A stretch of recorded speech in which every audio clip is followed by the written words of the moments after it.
Welcome to the Semantic Cybersecurity Brief, our weekly podcast where we discuss all things cybersecurity. I'm Dick O'Brien, and joining me today are semantic threat researchers Bridget O'Gorman and Candid West. In this week's podcast, we'll be discussing how Australia's major political parties were targeted in a state-sponsored cyber espionage attack, how, for the third time in a week, a massive batch of breached account data from various websites is up for sale on the cyber underground, why Apple is being sued for implementing two-factor authentication, how Facebook has had an Android app removed for misusing its API, and how two British hospital soap operas are teaming up for a cybersecurity-themed special. But first, Google has said this week that it will reconsider proposed changes in its Chrome web browser that would have rendered many ad-blocking extensions inoperable. The move comes following widespread outcry from developers and users about the planned changes. The changes were announced last month when Google said it was going to change the way extensions integrated with the browser. The project, dubbed Manifest v3, was designed to improve the Chrome browser's security by limiting what third-party extensions could do. So one of those changes was that extensions could no longer be able to load code from remote web servers. In short, only code submitted to the Chrome Web Store would be allowed to run on the browser. Another change involved an API called Web Request, which enables an extension to examine every network request coming through and, if it wants to, modify those requests before they're sent.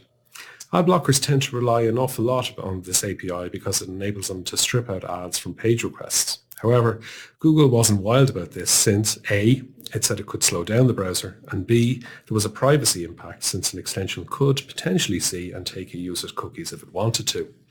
So, as a workaround for ad blocker developers who relied on this API, Google proposed that instead, ad blockers could send the browser a list of blocked sites and have the browser itself perform the blocking using a new API called Declarative Net Request. That's a bit of a mouthful. However, there were a few problems with the proposal because it prevented the use of more complex algorithms, and the size of this list was capped at 30,000 entries, which is a lot fewer than many ad blockers typically use. However, Google has now said it will revisit the proposals, saying this week it is not, nor has it ever been, our goal to prevent or break content blocking. Now, that doesn't mean it's ditching the Manifest v3 project entirely, but rather it's hoping to find a more robust workaround to suit developers and users. That means that the new Declarative Net Request API is going to be enhanced, allowing for the overall size of blacklists to increase beyond 30,000 and include the ability to use dynamic blacklists where blacklisted URLs are added and removed in runtime. It also plans to introduce more flexible blocking criteria, such as the ability to block by resource size. So Google went on to say it wouldn't launch Manifest v3 until it is ready, and there would be a migration period in which it can continue to address feedback and issues. So at the moment, it looks like there may be a way to satisfy extension developers while addressing Google's own security concerns. Now, moving on, there was some news from Down Under in Australia this week when it emerged that several of the country's major political parties had been hacked. Bridget, what's been going on here? Yeah, so this story kind of came out on Monday of this week when Australia's Prime Minister Scott Morrison revealed in Parliament that, as he said, the nation's main political parties had been targeted by what he describes as a sophisticated state actor. Now, this attack kind of initially came to light actually on the 8th of February, but the apparent kind of seriousness and sophistication of the attack wasn't apparent then, with people working within the Parliament at that point simply being told then that all their passwords are being reset out of an abundance of caution following a, as then unspecified, security incident. Now, at that point, the authorities said there was no evidence that any data had been accessed or taken and that the investigation was ongoing, but there was no mention at that point of a state-sponsored attacker being involved. However, then on Monday in Parliament, Prime Minister Morrison said that the Parliament Computer Network and the networks of the three main parties in Australia, the Nationals, Labour and the Liberals, were targeted by a state actor. Okay. Now, did the Australian government give any indication of who they think might have been behind this attack? No, they didn't get any more specific other than saying that it was a state actor and that it was a sophisticated attack.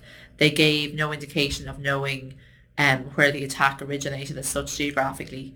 Now, the head of the Australian Cybersecurity Centre, Alistair McGibbon, he did say that the as well that the rapid kind of remediation efforts that they took to stop the attack, happening mean unfortunately that some of the forensic evidence had been lost. And so they are unsure as to what material may have been accessed by the attackers or taken by the attackers. However, in his speech, the Prime Minister did say that there was no evidence of electoral interference and that measures had been put in place to ensure the integrity of the electoral system. And he also revealed that the attacks on the political parties' networks themselves were discovered in the course of the investigation into the Parliament House incident that became apparent on the 8th February that I just mentioned there above. Now, Australia is due to have a general election this year. So before the end of the year, I think they're due to have Senate elections before May and then their other House of Representatives elections by the end of the year. So fears about electoral interference are natural. I mean, especially given what we have seen in recent years and obviously what we saw in the US prior to the 2016 presidential elections, as well as what we've seen in some other countries over the last couple of years.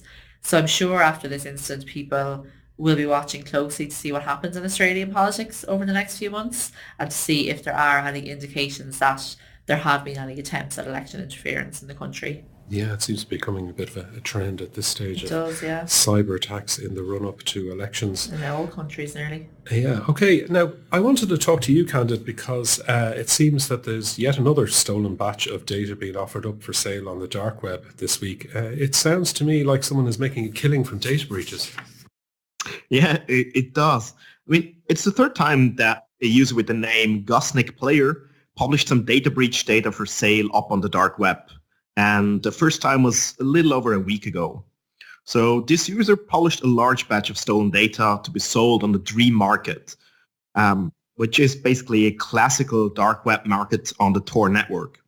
So usually, I mean, you find all the goods that you might expect, a variety of drugs, fake IDs, and of course also a lot of digital goods. And it's of course not the first time we see data from data breaches being sold on underground market sites, but it's the frequency of the new offers that kind of spiked the interest of many people. So in the past week, the seller published databases from 24 different breaches, which total up to 747 million data records.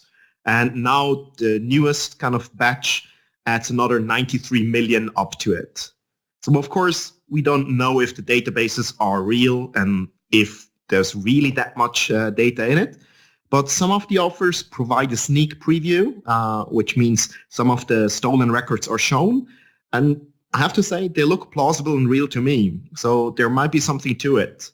There were also some journalists who have checked with some of the exposed companies, and some of the companies have confirmed that the data is actually real and authenticity of the data that has been leaked. So I think there is something to it. And some of the breaches seem to be very old, well, very as in 1 year or even older. But having said that, not all companies have publicly commented or acknowledged the breaches yet. So there might still be the chance that they're not really aware of the breaches so far. Yeah, that's the worst case scenario. So lots of records up for sale. What is actually in the data sets? Yeah, so most of the leaks contain username, email, and of course some additional information depending on the service itself. Not all of them contain the password in clear text, some do, but some only have the hashes or sometimes even just salted hashes of the passwords in it, which of course makes it more difficult to brute force a password. But even then, without the clear text password, this information can be used for personalized scam messages or phishing emails later on. And of course, for the databases with passwords in clear text, we will most likely see those user credentials being used and tried by the attackers to log into various services like Gmail or social media accounts. Funny enough, ZDNet actually contacted the attacker and exchanged a few questions with him. And the hacker claims that they have done all the attacks themselves and mentioned that his plan is to sell over 1 billion records, in total at least, and then disappear with the money, which would of course suggest that it's not the end of that story yet. There's more to come. On the other hand, others have reported that the seller just wants to kind of settle a score with some competitors and prove that he can actually sell 1 billion accounts. And as always, to raise awareness of the bad state of security that many companies are still in. But the current data sets are sold for an average of about $300 per 1 million user records, or 10,000 US dollars for all the 8 recent data breaches. But in the previous runs, the prices were, at least for some of the larger chunks, even as low as $30 for 1 million data records. So compared to other cybercriminals, that's unfortunately not really that much money he will get out of it if he sells everything, which is not clear at the moment as, for example, Dream Market had some connectivity issues in the past few days. And with all the media attention going on at the moment, of course, those leaks might lose some of its value as well. Well, I guess, of course, it could still be enough money to get some nice tan at the beach somewhere for a while. Yeah, I know. I guess if it comes out in the media that a breach has occurred, people are notified of it and they change their passwords and the stolen data becomes instantly less valuable. Let's go back to Bridget now, because we've talked a few times about Apple in recent weeks, but this story is a little bit different from the run-of-the-mill, isn't it? Yeah, this is a bit of an odd one. So a man called Jay Brodsky is attempting to file a class action lawsuit against Apple in Northern California, alleging that Apple's two-factor authentication, 2FA, takes too long, abuses users, and violates the law because it can't be revoked if it has been enabled for more than 14 days. Now, obviously, we are big fans of two-factor authentication on this podcast, and we have often advised that people should switch it on to add an extra layer of protection to their online accounts. If you have 2FA enabled, it means that even if a hacker gets a hold of your username and password in one of the many data breaches that we have frequently discussed as well, they still won't be able to access your online account without a 2FA code. Now, 2FA codes are often sent via text message, which is a less secure form of 2FA, as that can potentially be compromised by cyber criminals, for example, through SIM swapping, where they gain access to your phone number, and so can then intercept messages containing 2FA codes and potentially take over your accounts and that kind of thing. However, 2FA using an app or a token is considered very secure, and 2FA in general is definitely seen as a positive thing by people who are concerned about the security of online accounts or devices. So generally, companies having 2FA enabled on their accounts or devices is normally something that we would report as a positive piece of news. But clearly, Jay Brodsky does not feel that way about it.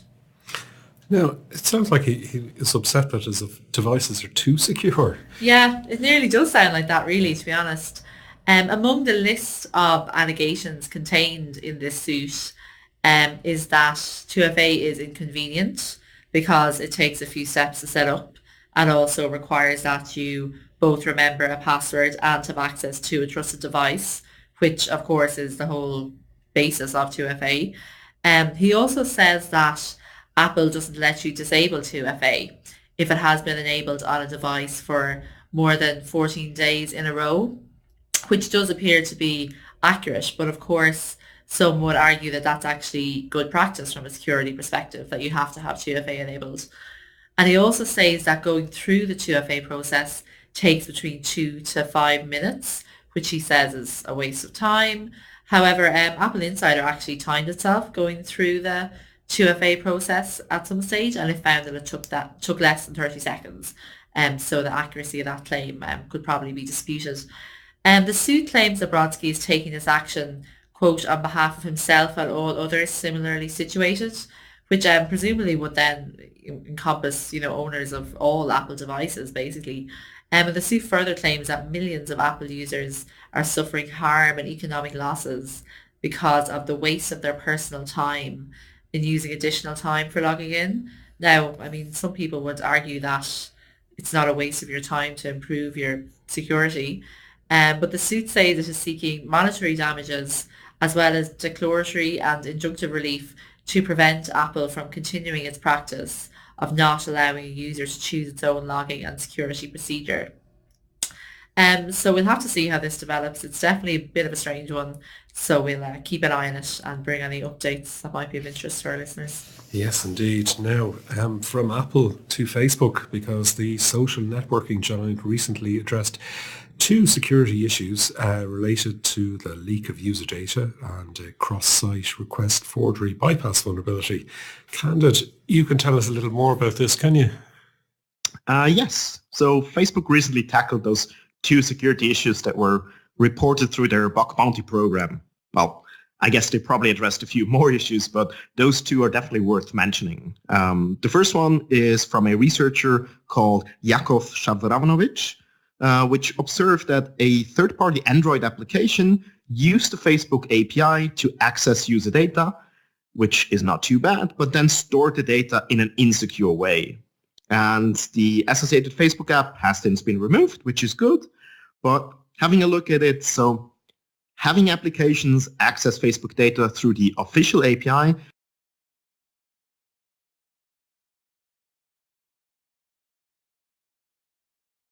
where we discuss all things cybersecurity. I'm Dick O'Brien, and joining me today are semantic threat researchers Bridget O'Gorman and Candid West. In this week's podcast, we'll be discussing a couple of Apple-related stories, including one on how attackers are running Windows malware on Macs, and another on why the discoverer of a Mac OS vulnerability is refusing to report it to Apple. We'll also be talking about the newly discovered Run-C container breakout vulnerability, and also the invention of a malicious USB cable that could be used to potentially take over someone's computer. But first, we've spoken a lot about data breaches on this podcast, but it's usually been around when breaches occur, such as talking about what companies have been breached, how many people were affected, and what kind of data was exposed. If you've ever wondered what happens to people's data after a breach, an interesting story broke this week which sheds some light on the situation.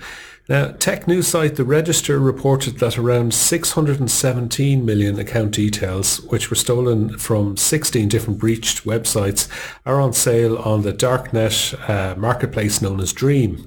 As far as we can see, some, but not all of the breaches have been previously reported. Among the data purportedly on sale were 162 million account details from video creation and sharing app Dubsmash, 151 million from fitness and food tracking service MyFitnessPal, and 92 million records from genealogy website myheritage.com.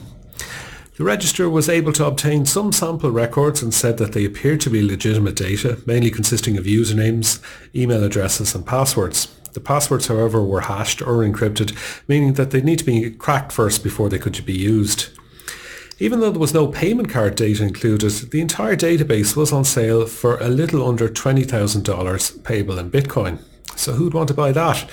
Well, spammers for a start would probably be quite interested. The email addresses alone would be of value to them, helping them bulk out their mailing lists. However, the records would also be of interest to credential stuffers, attackers who'd try and crack the passwords and then use them to break into accounts. Now, in most cases, it probably won't be the accounts on the breached websites that they'll be trying to break into, because the majority of users will have seen the breach notification and likely have changed their password.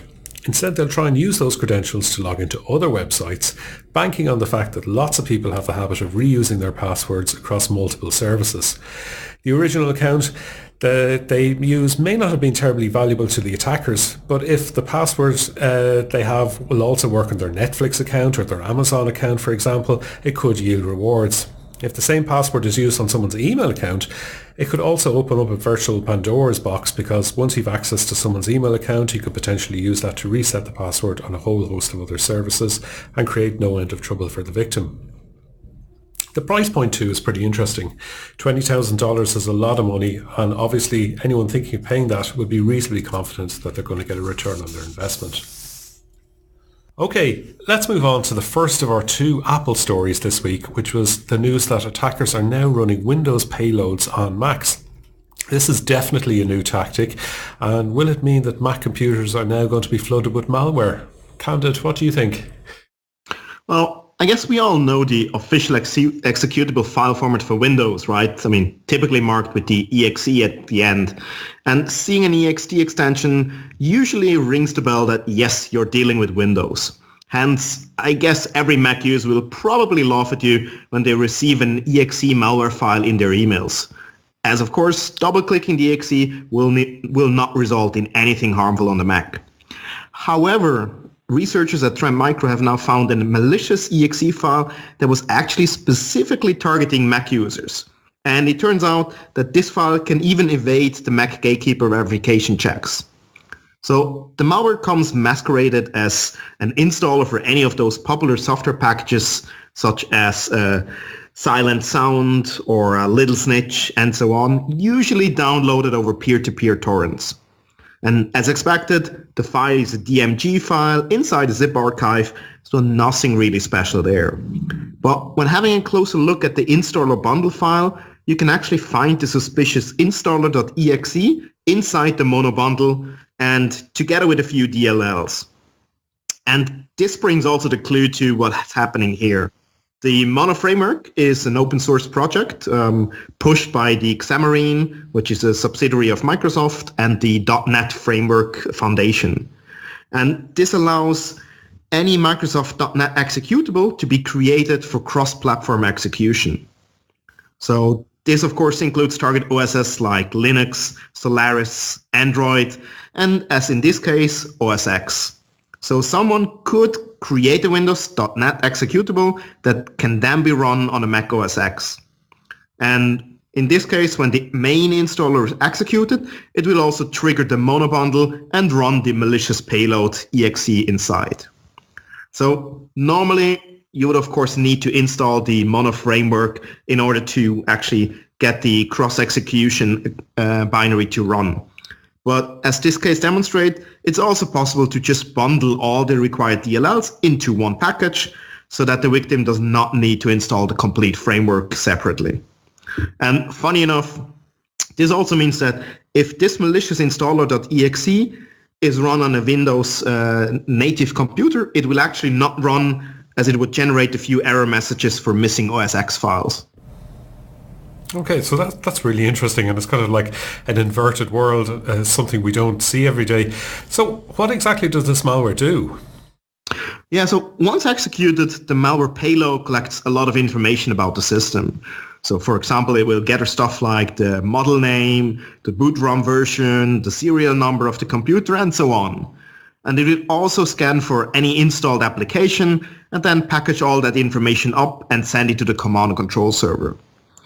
After it has done that, it will then download files from the internet and execute them as well. Currently, these are some adware applications, probably generating some revenue for the attacker.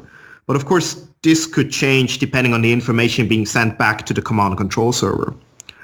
I guess the clue for the attacker is that the Mac OS X does not really consider exe files as executables, and therefore using them is kind of an invasion technique that can bypass the gatekeeper verification service.